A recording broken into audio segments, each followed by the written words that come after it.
हम वसुधैव कुटुंबकम की बात करते हैं, हम अहिंसा परमो धर्मः की बात करते हैं, लेकिन अगर आप साहित्य को उठा करके देखेंगे तो राम रावण का युद्ध भी हुआ, महाभारत का भीषण संग्राम भी हुआ।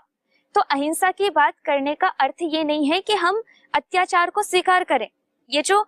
तथ्यों को सही ना समझने का ही परिणाम ये हुआ कि हमने अहिंसा को इतना ज्यादा फैला दिया कि कोई अत्याचार भी करे तो उसको सहे, और उसी का परिणाम हुआ कि इतने वर्षों तक जो अंग्रेजों या मुगलों का शासन रहा और उसमें भारत माँ के पैरों में जंजीरें बंधी हुई थी।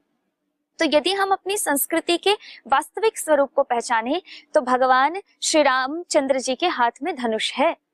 भगवान श्री कृष्णचंद्र जी यद्यपि गीता का उपदेश देते हैं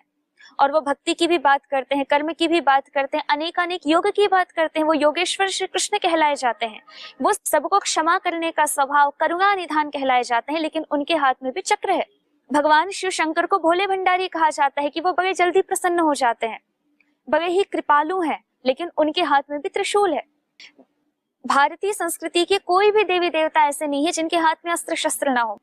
तो ये समन्वय की संस्कृति है कि जहां पे अहिंसा की आवश्यकता है वहां अहिंसा हो, लेकिन जहां पर अत्याचार है, जहां पर क्रूरता है, वहां पर उसका शमन करने के लिए यदि हिंसा है तो वो हिंसा नहीं कहलाती।